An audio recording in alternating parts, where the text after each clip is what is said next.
We hope you enjoy the following video presentation sponsored by the C.S. Lewis Foundation. We are a nonprofit organization with a mission to equip and encourage Christians to live their faith within the world of ideas and arts. To help us continue to host events and make videos like this one, please make a donation after viewing the video by going to www.cslewis.org or clicking the link below. Thank you. I have a slight introduction of Walter as well, and so Walter, it feels kind of interesting we're doing this. Our first conference, 1988, Owen Barfield was here, and Walter and I interviewed him as part of that, so it's kind of come full circle. There's no man that has a greater influence in preserving the life and legacy of C.S. Lewis than Walter Hooper. There's no one who's worked harder to keep Lewis's memory alive. His life has literally, and I use that term carefully, been dedicated to it. And it's not always been an easy journey.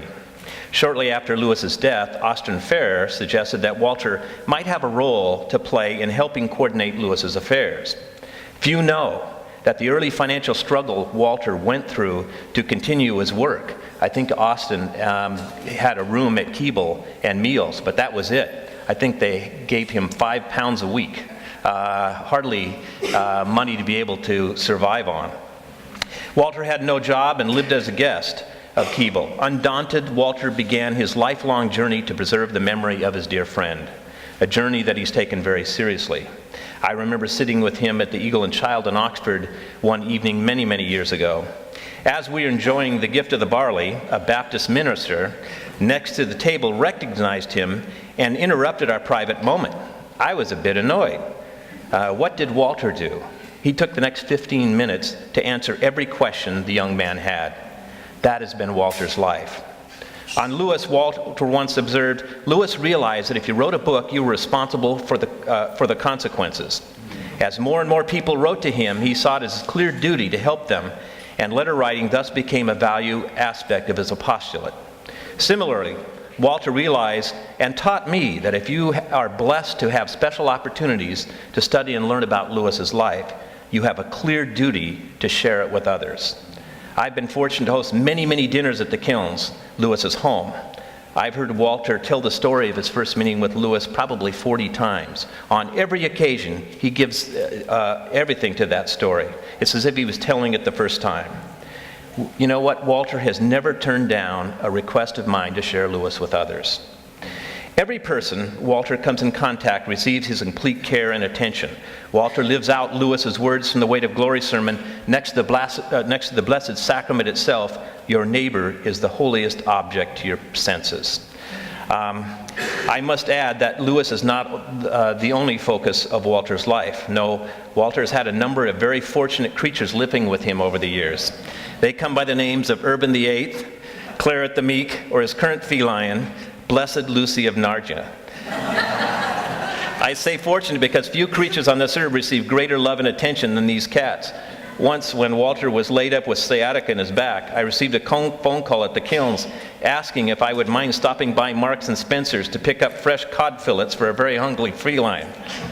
I say this as a compliment to Walter. He treats his felines with the same love and care and respect he gives to people. So welcome, Walter. Thank you.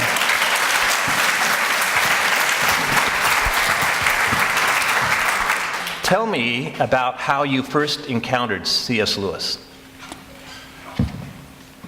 Well, I have, I first encountered him,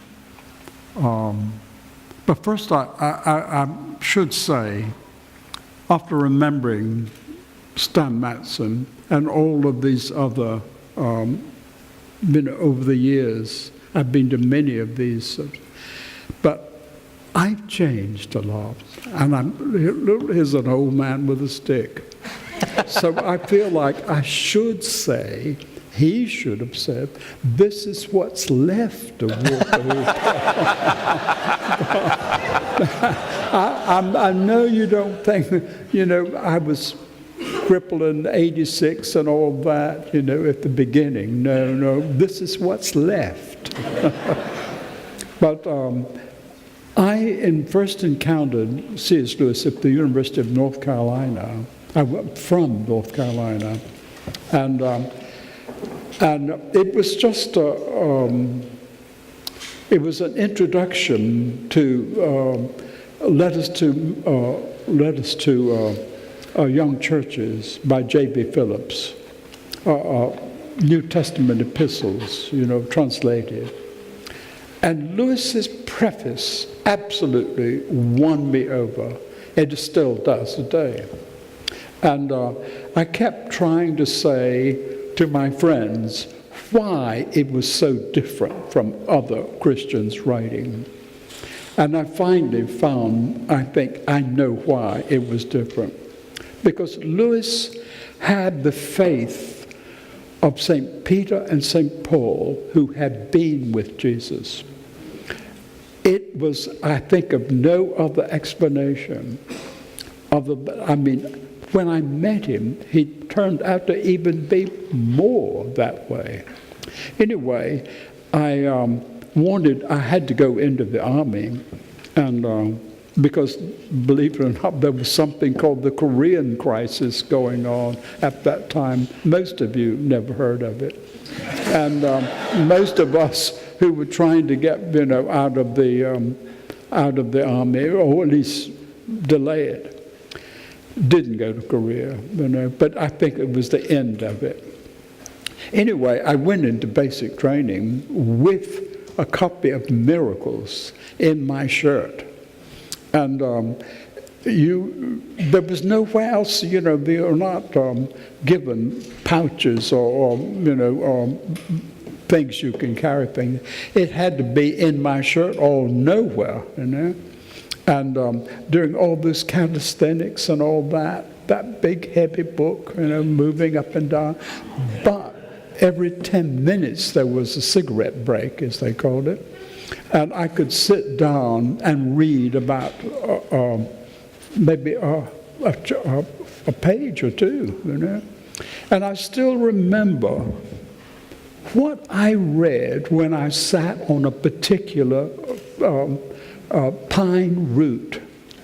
And I remember thinking, oh, gosh, this is wonderful. This is wonderful, But I couldn't read it anywhere else because you couldn't read it in bed because you couldn't sit on the bed until 11:30, by which time you just fell over like one dead, Anyway,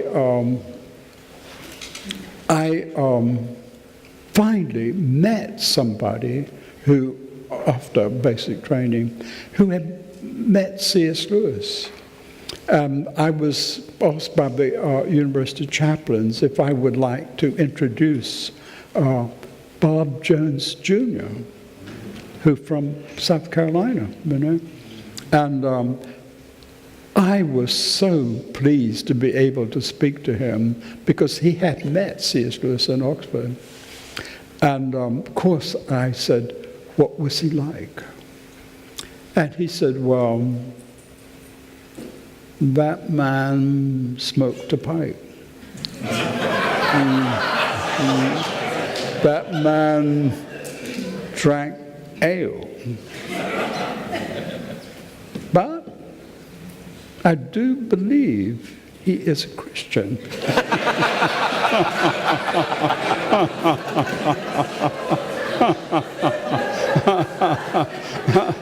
Well, that meant a lot to me. That meant a lot. And so it went on. I corresponded with Lewis from that point on. And then finally, I was in the University of Kentucky teaching there. And I wrote to Lewis about coming over for a book I was writing about him, which I never did write, and I'm glad I didn't, But he urged me, he said, it's better to write only on the unanswering dead, because they can't blow the gaff on what really is true, But he said, if you do insist on it, then please go see Chad Walsh and have a visit with him, and then come over. Well, I came over, and I was very, very keen to meet him. We were to meet on Monday, I think the 10th of June, 1963. And, but I had been warned that it's very hard to find his house. And I couldn't find it. And I couldn't find anybody who even knew where it was, you know. But somebody said his housekeeper lives in number 11 Kilns Lane. So I went there. And she said, he's here now. It was about 4 o'clock. He's just come back from Cambridge. Why don't you go up and see him? And so I did. And he could not have been nicer. I felt awful about bothering this wonderful man, you know. I mean, simply because I liked him so much. I felt, you know, I shouldn't bother him, you know. But anyway, I rung the doorbell, and there he was. And he could not have been nicer inviting me in. And I do emphasize how kind he was. And since that time, I felt, if this great man could be that way with me, God knows I should be nice to people who call on me, you know, who I'm nobody, you know. Anyway, we had a pot of tea, and then we had another pot of tea. Then we heard, unbelievably, a third pot of tea. Well, I had only just arrived in this country. I didn't know that in most English homes, the bathroom and the lavatory are separate rooms, no connection between them at all. And finally, I said, I had about 12 cups of tea. Could I use the bathroom? Certainly, he said. He said, come this way. And he showed me to the bathroom, which had a bathtub in it, as you'd expect. Bathtub. Nothing more, except he brought out several towels and several tablets of soap and piled all that stuff up and said, do you think you'll have enough for your bath? And I said, I'm sure I will. Well, the men in here can, you know, when he closed the door, can imagine what temptations I went through. But I wasn't tempted that strongly. I went back into the sitting room and I said, actually, Professor Lewis, it's not a bath I wanted. He was laughing with his head up. And he said, now that will break you of those American euphemisms. Let's start all over again. Where do you want to go? Well, it was wonderful. I mean, to go and come back, you know. And but it was a marvelous icebreaker, and I liked him so much for it, you know. But shortly after that, he took me to the Aberforth Arms for a pint of beer, and that's where the bus stop was. And so I was going back into Oxford, and I assume this replaced the meeting on Monday. And so I was sad because I liked him so much. In fact, I loved him, you know. And I really hated that this was the end. I almost wish I had not met him and discovered what he was like, you know. So when I was getting on the bus, I said, well, Professor Lewis, thank you very, very much. Wait a minute. He said, you're not getting away. You're coming to the Inkling meetings on Monday. So I did. They were meeting at this time in the Lamb and Flag across from the Bird and the Baby. And there were 8 of them. And Tolkien didn't come at that time, but his son, Christopher, was there. And others who had known him many, many years. And the conversation was led by Lewis. You'd have to actually hear it to understand how he could make good conversation, but actually do very little of it. He led it. As Shakespeare says about Falstaff, he was witty in himself and the cause of wit in other men. And so he led it. And he, from my point on, I mean, he kept drawing me out because I was new there, and they always were kind to somebody who was new. And by the end of that session, I felt I had been drawn out by somebody who was eminently fair and kind, and like God, he wanted you to do your best, you know. And so I thought, is this me talking? I don't really sound normally so intelligent. But that's because he was a very good man. Anyway, then I made a mistake when we got outside, you know, because I had picked up in a couple of days, you know, that there were a lot of Oxford beggars, and people were encouraged to give money to, or you wanted to. But the police would say, you know, you shouldn't give it to them because they'll spend it on drink. And I said to Lewis, as he was giving some to a beggar, aren't you afraid he'll spend it on drink? He said, well, if I kept the money, I would.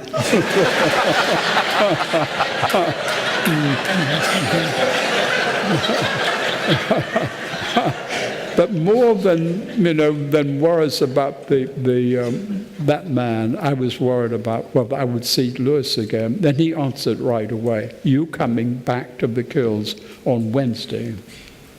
And so after that, we were meeting Monday and with the Inklings, and then Wednesday, and then on Sunday we went to St.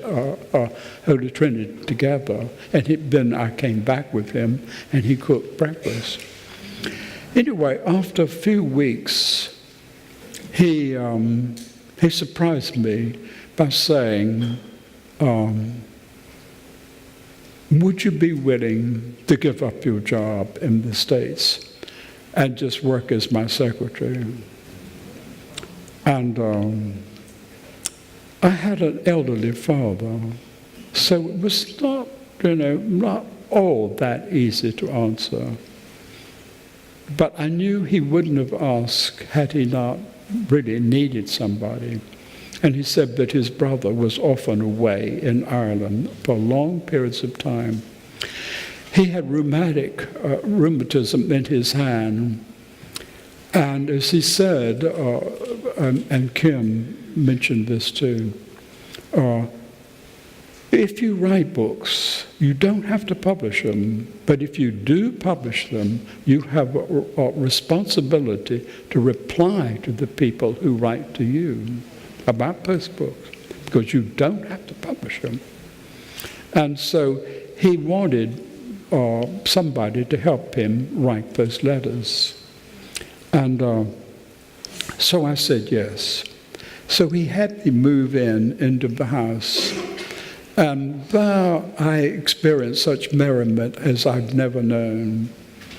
And I experienced something that I think was peculiar to Jack Lewis and his brother Warnie. They often like to just sit together and read their separate books, because it's companionship all the same. And so when he was, when we were not going out somewhere, he might say, Walter, didn't you bring your book? And he would start reading his own book, And this was a wonderful way of being comforting, enjoying the company of somebody you like very much, but not have to do anything, And but occasionally, I did look into his private life. I wondered, after lunch, I gave him a cup of coffee. Did he take a nap? Well, I'm sorry to say, I tried the peephole, the keyhole. I couldn't see him through that. And I tried to look outside through the window, and I could still see him. Finally, I asked him, Jack, when I close the door, do you ever take a nap? Oh, no, he said, but mind you, sometime a nap takes me. That is the way of the world, because if you put on your pajamas at 2 o'clock and got into bed, you never sleep, But I simply enjoyed his company very, very much. He was merry. I remember he was writing a poem about something, Lazarus. And he said, poor Lazarus, poor Lazarus. And I said, is Lazarus a neighbor? And he said, no, he's the brother of Mary and Martha. And I said, oh, you mean the biblical character? And Lewis said, oh, I don't think he knew he was biblical.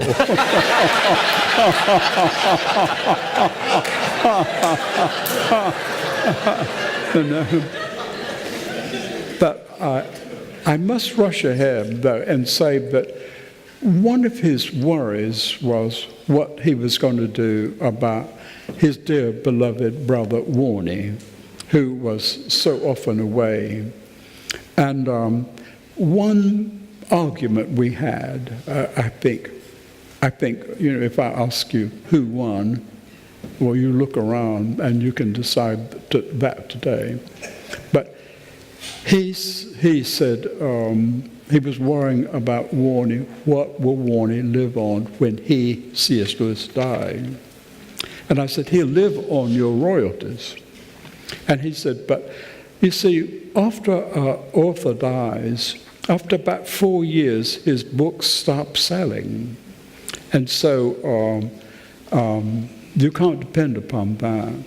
Occasionally, an author has a resurrection like Sir Walter Scott is having now, but that's very, very rare.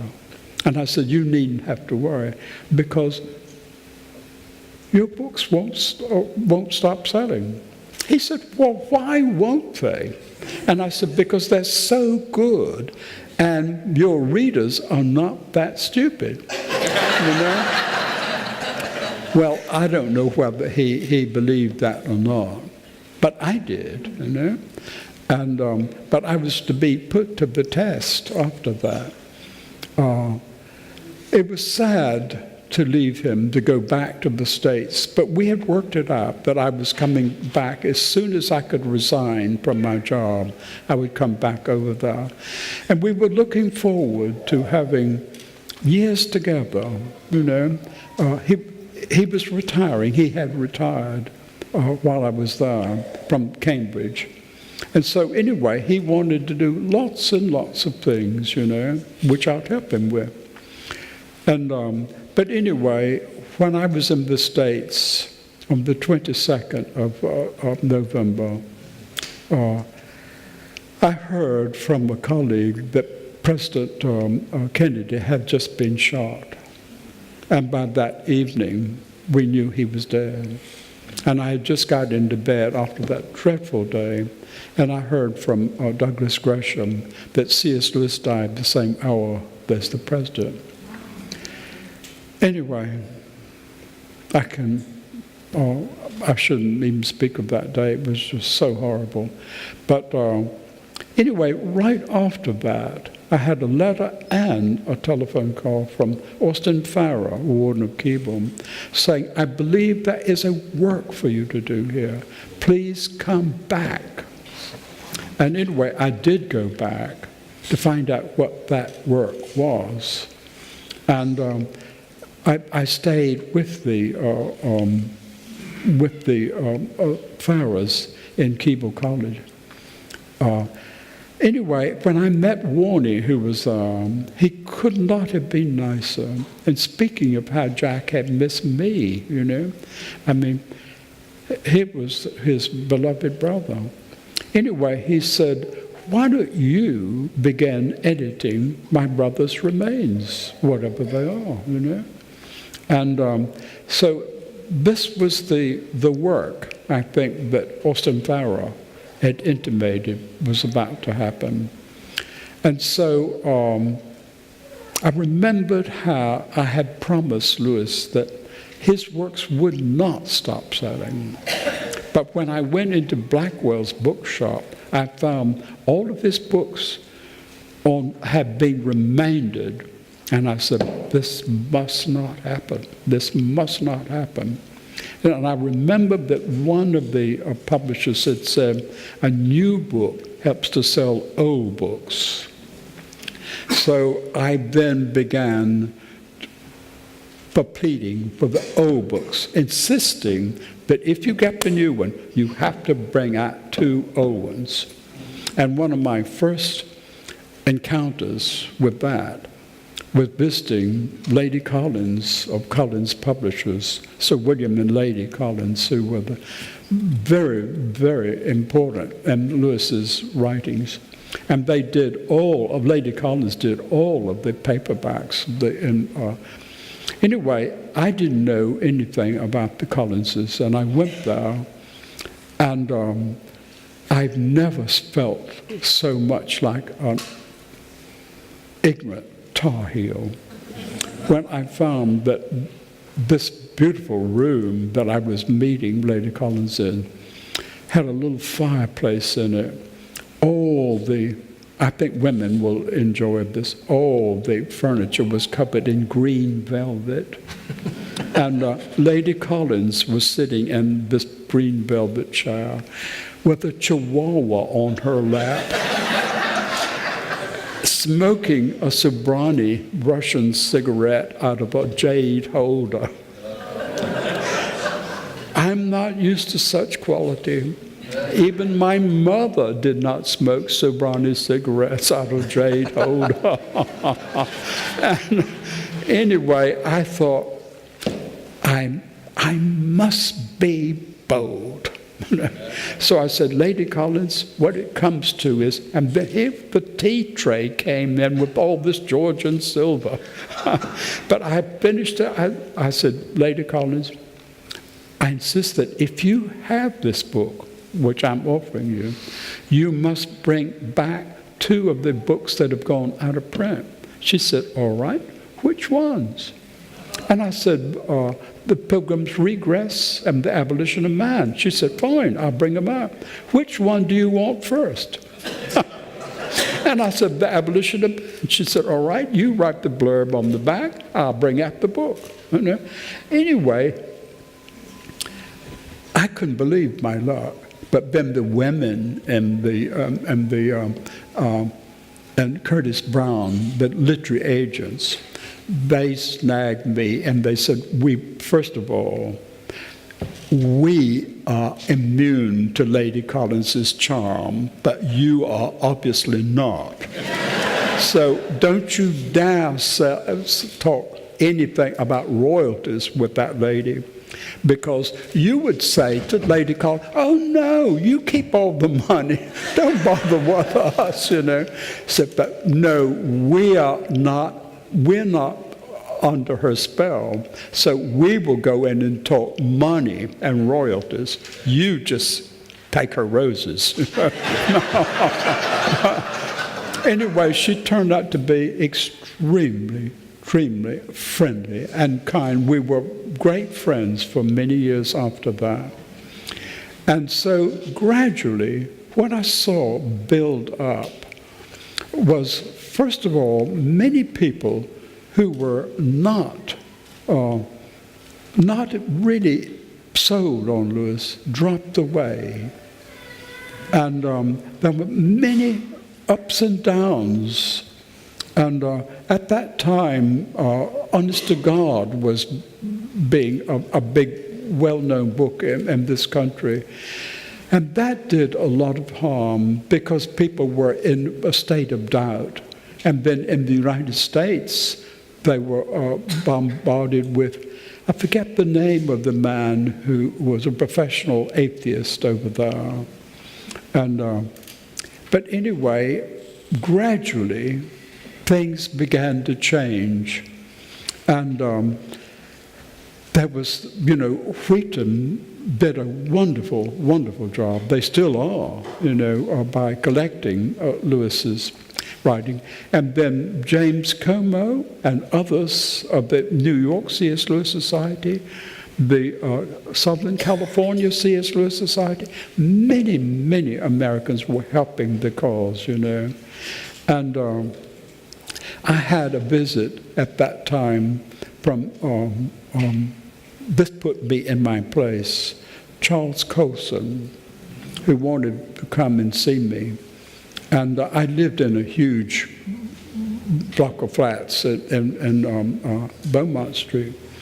And anyway, he and his wife came to see me. I lived in a tiny little attic flat up above.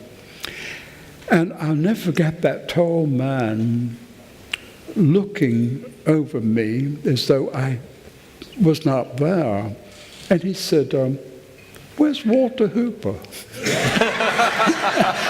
And I said, "I'm he." "Ain't you?" Anyway, so we went upstairs, and I had just published God in the Dark and Erdman's. And he was keen on that. And he said, "I first of all want to ask you if you have read God in the Dark." And I was about to say, "I edited it." And when he said, you should, because it's simply wonderful." And I was waiting for the chance to say, "I edited, I do know it." No.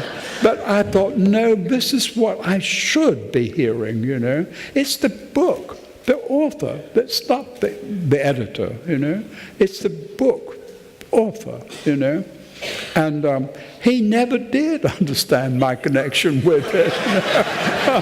But that was all right. I thought, this is the way it should be, And so gradually, there were others like that too. One of whom was Tolkien, who I would like to say continued his friendship with Lewis all the time, that I knew Tolkien for the last 10 years of his life. And the idea of him becoming cold towards Lewis was simply not true.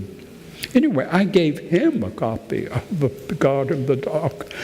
And he said, "Do you know, Jack Lewis is the only friend I've ever had who's published more since he died than when he was alive." And I said, "The same will happen to you." And he said, "Oh, no, it won't, because there's not that much material, and Christopher won't know what to do." Well, Christopher, at 92, had just brought out about the 20th volume of his father's papers. So he has known exactly what to do. Finally, I want to say that I had a very interesting question put to me recently. And the question came to me, but so did the answer. I was visiting Bratislava, where there's a C.S. Lewis High School, and great interest in C.S. Lewis. I was so touched by these wonderful people who just recovered from communism. And anyway, I spoke to all of their groups, and they all knew Lewis very, very well. But the last visit I had with them was with the sixth formers, high school. And the last question put to me seriously by a girl of about 16 was, "How does it feel having spent your whole life under the shadow of someone else. I think I knew what she meant. But in those few seconds, I suddenly saw all of it added up together and subtracted, but she was waiting on an answer. And the answer I gave then is the answer I would give now. It feels wonderful. Wonderful.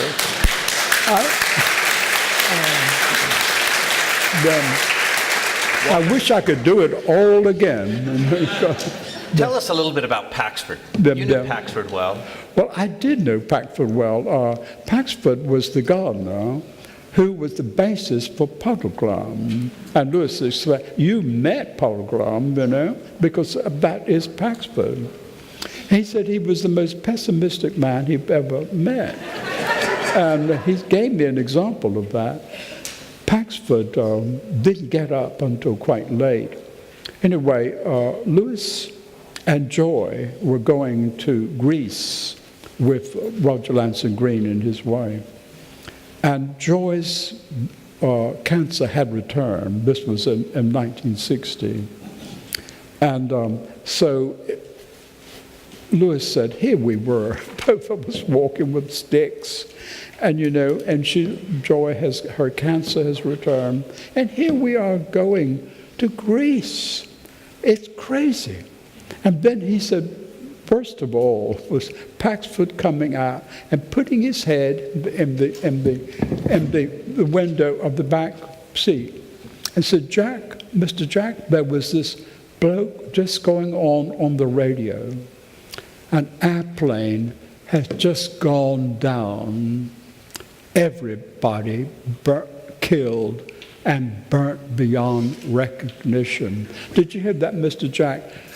Burnt beyond recognition.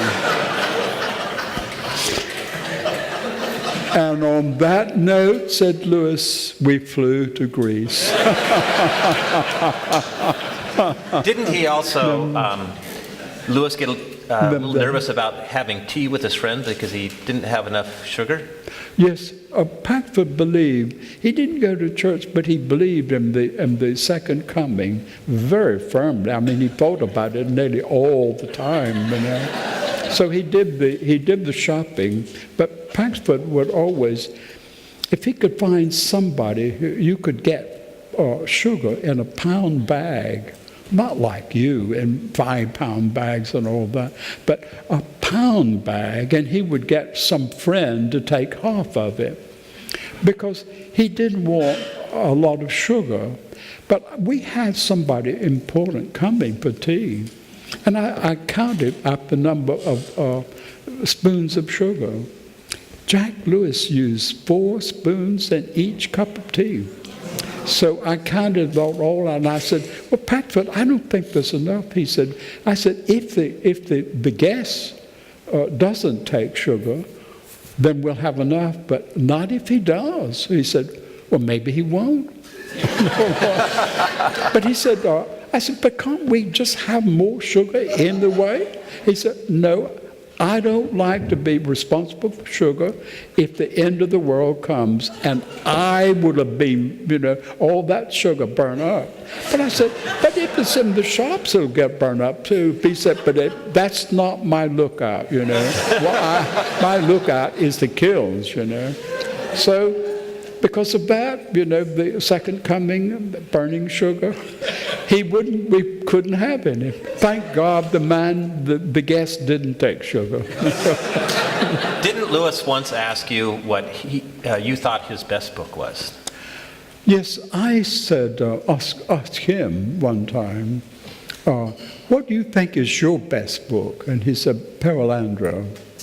And then he said, turning it around a bit, said, which of the books do you like best?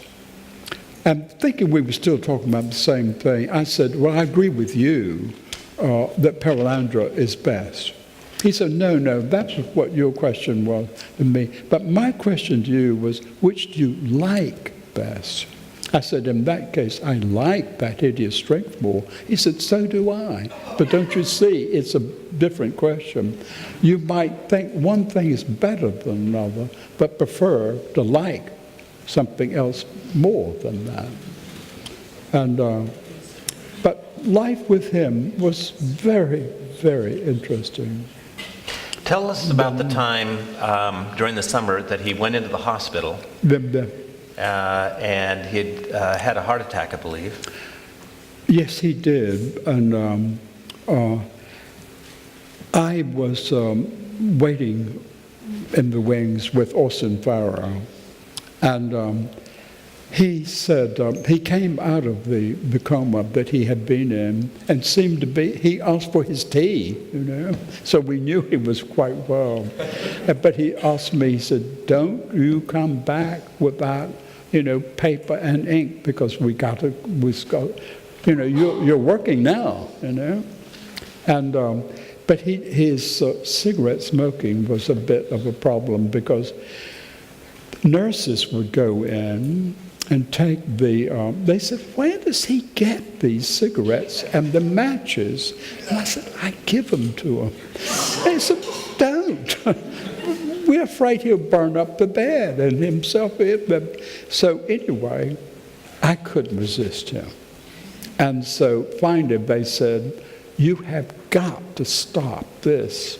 You could be the death of this man. And so I said, Jack, can you quit smoking in bed? And he said, well, that's interesting. I like to smoke in bed. But the nurses somehow have discovered I have cigarettes. And they've taken away the cigarettes and the matches. So give me yours. And I said, I'll have to tell them if I do. You're Benedict Arnold. You're the one who's been telling them. I knew I couldn't trust you.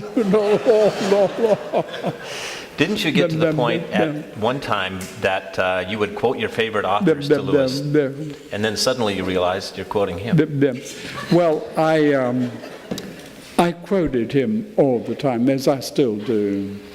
And as C.S. Lewis has said. And then one time I said, of course you are C.S. Lewis, aren't you?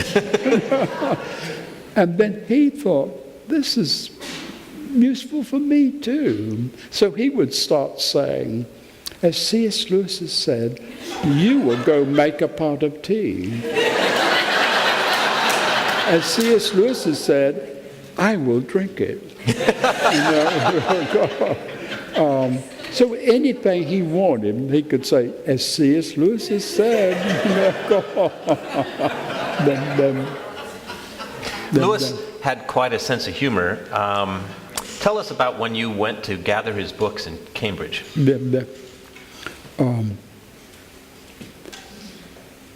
Well, after he came back from the hospital, Lewis had a male nurse, Alec Ross from Scotland, and there was male nurses were very, very rare at that time.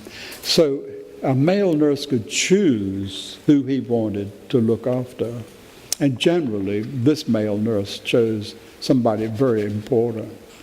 But I don't think he knew how important Lewis was. It wasn't his cup of tea. Anyway, he came to the house and looked it over. And the people, like Mrs. Miller, who was the housekeeper, well, Paul, when he said, this whole place needs fumigating, And first of all, I would get all the books out of this place. It's too booky. Get all the books out of it, and then let's cover it with Dettol and clean this place up. Because he said, this is filthy. People get diseases in places like all these books. Anyway, he mainly wished Lewis didn't like books and then got rid of the books. Meanwhile, he was having to sleep in the music room, which was just so he could see Lewis at night, you know. And but anyway, Lewis meanwhile sent me over to Cambridge to bring back his college books and much else as well. So we arrived in Oxford with this huge van with thousands of books in it. And Lewis was waiting outside saying, shh. And then Alex, he told me, was asleep. And then three of us carried the books in one by one, and we stacked them up around Alex's bed, right up to the ceiling, about 6 rows of them, you know. And then he woke up and screamed things that I wouldn't wish you ladies to hear. And we saw him coming out like Lazarus out of his tomb, you know, pushing these books aside. And he said, by God, that was a good joke, though. Tell us about some of the pets that were at the Kilns. Well, I'm partial to cats, as Chris knows. And, I wonder how many men here have a picture of their wives. And I have a picture of my cat, and I buy her roses every week. Does your boyfriend or husband? Anyway, so I was very partial to the cats. And Lewis had 2 cats. First of all, that was the cat that had belonged to Joy, Snip, that he called his step cat. And that was Old Tom, whom I loved very, very much. And he was very, very kind and close to Paxford. And there's a wonderful picture of them together in the kitchen. But anyway, I was with Lewis when Mrs. Miller asked him to come into the kitchen for something serious. And she said, that Old Tom used to be a great mouser, catch a lot of mouse, but he's lost all his teeth. He can't catch any mouse now. Do you mind if I have him put down? I died a certain death at that time. Anyway, Lewis said, Mrs. Miller, you forget he's a pensioner. He said, I want you to cook fish 3 times a week for Old Tom and keep it in the refrigerator, deboned. And the next day, he and I passed Old Tom on the walk up to the Kilns. And as we passed him, Lewis took off his hat and whispered to me, he's a pensioner. And so this cat became a pensioner, the first known pensioner cat, And I'm glad to say that, when Lewis died, Paxford took him to live with him, So he had a wonderful few years of life left at him, I think, first of all, I hope you've appreciated my penetrating interview style.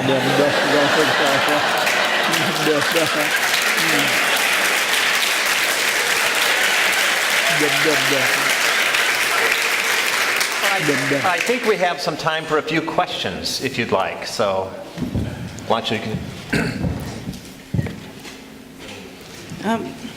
Can you just give us a show hands? Can you go way up high?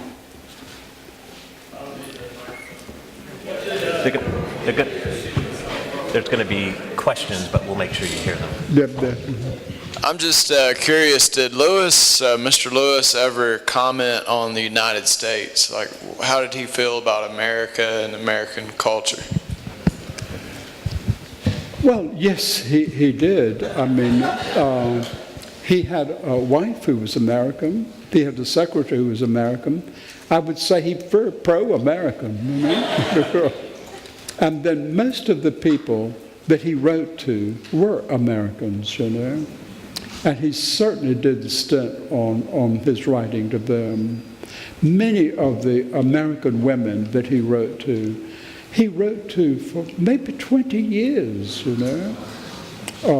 And he was aware of the cultural difference, you know, but it didn't mean anything to him. I mean, he thought it funny, you know, all this, you know, the euphemisms for the bathroom, you know. He thought that very, very funny because Americans do use a lot of euphemisms, you know, like restrooms, you know. What a restroom. You don't rest in a restroom, do you? But I mean, he found things funny that were funny, you know. But he could not have been nicer to individual Americans, you know. And I think individual Americans liked him so much, you know. There's a new book out, which I recommend. It's called America Discovers C.S. Lewis by Alan Snyder. And the first one to discover him was Chad Walsh. But it was the Americans who made the most of C.S. Lewis, well, like you.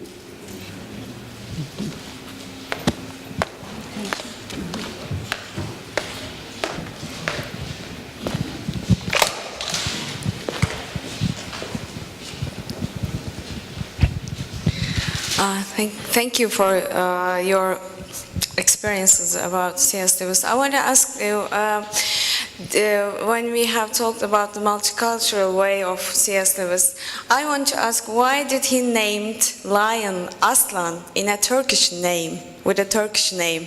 And what is the relationship of him with Turkish people, and who gave the first Turkish delight to him? And, well, yes. I imagine his mother gave him the first Turkish delight, because, you know, English children like it very much. And it was one time much more common than it is now. But as for Aslan, well, he knew the Turkish word for lion. He needed a word for lion, and it's such a beautiful word, you know. It's just absolutely perfect. And as far as Narnia goes, Narnia, he saw the Narnia in a classical atlas he owned. You know, when he was about 14, he came across Narnia. And he never visited Narnia. I have many times, but it's halfway between Rome and Assisi. And I think he may have called one of the children Lucy, because one of the best-known saints in Narnia is Blessed Lucy of Narnia. That's the name of my cat.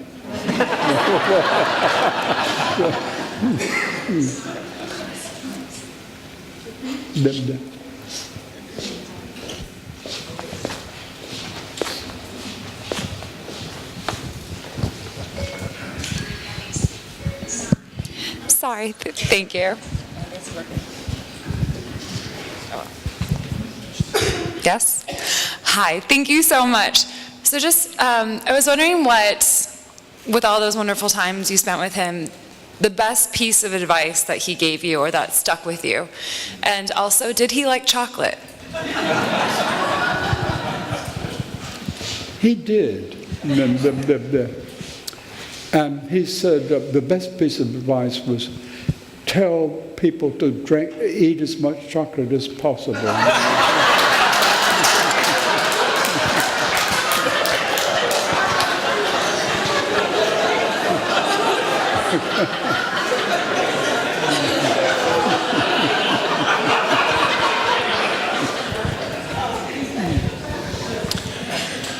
So when you met Lewis face to face in the summer of '63, Joy had passed away a few years before then. How did you see him carry himself with that great sadness. And did he ever talk to you about that, how he dealt with that? Well, he didn't seem sad at that time. I mean, I knew he had written A Grief Observed, but that didn't mean he... In fact, I said to him one time, shortly after meeting him, you don't seem very much like a married man. And he said, well, I was only married for about 3 years, so I've always been a bachelor at heart. And one time, you couldn't know Lewis without disputing with him about something, but he liked that. I mean, as Owen Barfield quote, opposition is true friendship. But anyway, one time, Dr. Havard and Lewis and I went out to the Trout together, and just for lunch. And Lewis brought up Joy, and he said that Joy, being a Northerner, didn't really like Southerners much. And she said, I'm glad I'm not the wife of a Southerner, because Southerners have to do what their husbands say. And he said, what do you think of what she said, and what her ideas of the South were? And I said, well, who am I to talk about your wife? He said, are you afraid? Can't you say at least, what you think about that? And I said, yes, okay. She was wrong. Wrong about what? Wrong about everything. And then later, when I went in with Dr. Havard to get a pint of beer for Lewis, I said, do you think I hurt his feelings? Of course not. He loved the lady. He didn't necessarily agree with everything she said.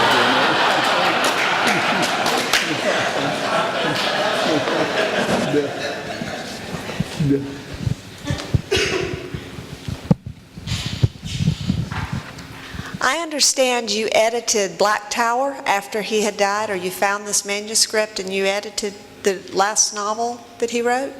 Is that correct?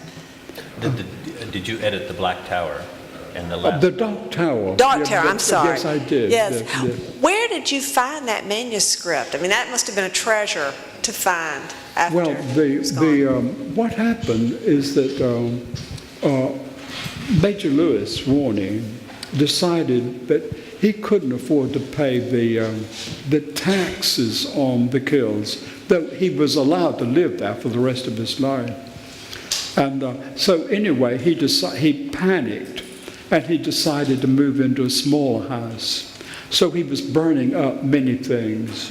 And I realized later, only in the last few years, that Gene Wakeman went by there before I did. And he gave her some of the things that had belonged to Joy.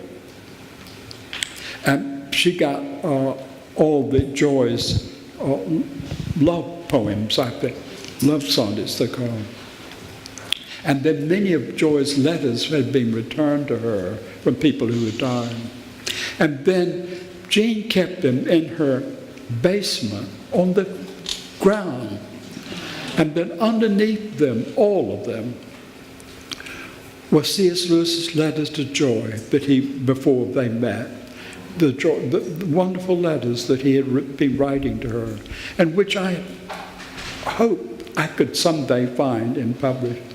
But anyway, because they were on the ground, they were rotting, and none of them could be saved. Anyway, I went out one day, maybe a week after Gene Wakeman, and Paxford met me, and he said, I'm so glad you came, because I've just been given all of Mr. Jack's notebooks to put on the fire, which has been burning for a week. And he said, I told Major Lewis, I thought you would like them. And he said, but if you come today, you can take them away. So I went up to see Warning, and he said, Paxford thought you would like these notebooks. So if you you can take them away today, but I said there's so many, you know, and I'm not that big a man, and I don't think I could carry all of them. But he said, well, whatever you leave tonight goes on the fire. So I dragged those 2 big suitcases, but they contain not only notebooks, but many manuscripts as well, including the Dark Tower.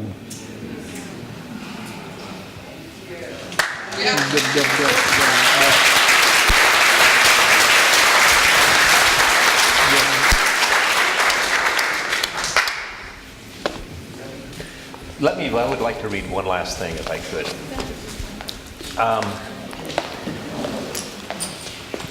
C.S. Lewis once wrote, "Friendship is unnecessary. Like philosophy, like art, it has no survival value. Rather, it is one of those things that gives value to survival." Walter was a very special friend to C.S. Lewis. Lewis was a very private man. He tended to compartmentalize his life. Few of his friends have had access to all aspects of his life. Think of the man we have before us today. Walter lived at the Kilns. He was C.S. Lewis's secretary. He attended the Inklings, became a valued member of the Lewis estate. He became a principal literary editor. In the early years, Walter did more than anyone else to strategically keep Lewis's works in print. There's no one alive today who knows C.S. Lewis better or has been a better friend to C.S. Lewis than Walter Hooper. He's been sharing that knowledge with us for his whole life. Thank you, my dear friend. Thank you.